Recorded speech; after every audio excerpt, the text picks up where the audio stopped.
So following episode 3, by this time now in episode 4, we have been divorced for almost an entire year. A year of healing, a year of rebuilding, a year of God restoring my peace, my joy, my glow, and my clarity. I had moved on with my life. Ministry had reopened.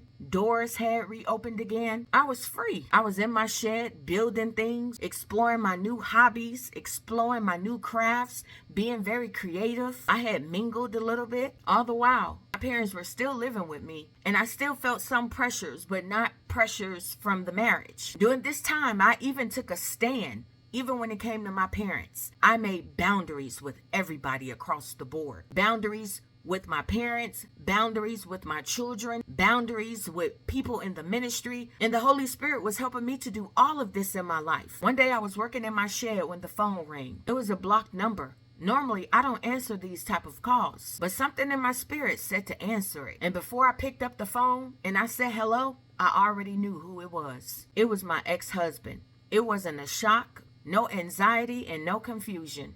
I knew. We talked and the conversation was different. The tone was different. The language was different. The posture was different. We talked. Days turned into weeks. Weeks turned into months. And during that time, I began to see fruit. He had finally sought out the help that he needed, not surface level help, real help. He connected with a couple that we knew. He submitted himself for prayer. He sought deliverance, mentorship, and was consistently fellowshipping. He also established himself a career in truck driving. He was working, he was stable, he was focused. The way he talked was different. The way he processed was different. And the way he showed up was different. And in the midst of all of this, one day when I was walking out of my shed, I heard the Holy Spirit say one word to me. Opportunity. At the time, I interpreted that word as being able to see a healed man, a delivered man, a restored man. And I believed that that opportunity was about his growth. This time, I didn't move alone. I talked to my spiritual daughter, my children, my father. Everyone supported the reconciliation. Everyone saw the change. My children were happy for me. My father encouraged me. My daughter even said, why wait another year to remarry when you've already been married before? And she wasn't wrong. So I traveled to Duluth, Minnesota. It had almost been a full year since I had seen him. He met me at the airport and the reunification. It was peaceful. It was beautiful. It was calm. It was grounded. And we didn't waste no time because we knew, because we had been together before, marriage needed to be on the table first. We traveled to the hotel where we were going to be staying at. We changed our clothes and we went and got remarried again. No ceremony, no crowd, no performance, just agreement. We spent several days together as husband and wife and everything felt different. Communication was different. Intimacy was different. Peace was present and old patterns weren't showing up. It felt healthy. And here's the thing. Before we remarried, we talked about a lot.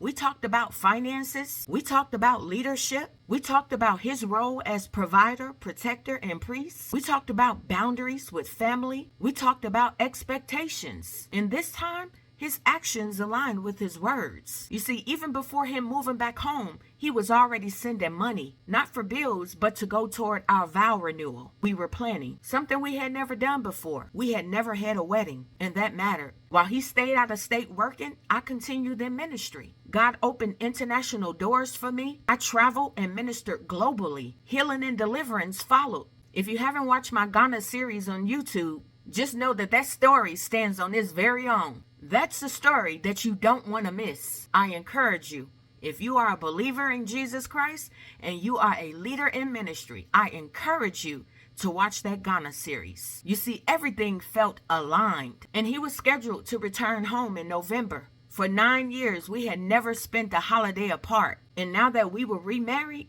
that tradition was supposed to continue. But when November came, something familiar started to resurface. It wasn't loud. It wasn't traumatic. And this is where episode 4 ends. You see, episode 4 teaches a critical lesson. Growth is real, but discernment must stay active. You see, people can grow, people can heal, people can change, but discernment doesn't turn off just because improvement shows up. Fruit should be acknowledged, not idolized. So there was peace in the reconnection, peace in the conversation, peace in remarrying. Peace doesn't mean that the story is finished. It means that you align with God for that moment. You see, confirmation supports discernment, but it doesn't replace it. You see, family agreement matters. Spiritual covering matters. Wise counsel matters. But God still has the final word.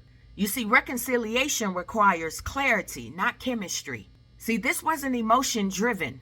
This was conversation driven. Roles were discussed, finances were discussed, boundaries were discussed. And rebuilding requires structure. You see, family patterns don't always announce themselves loudly. Sometimes discernment shows up with a quiet nudge, a memory, a feeling, a recognition. Not fear, awareness. And awareness is a gift.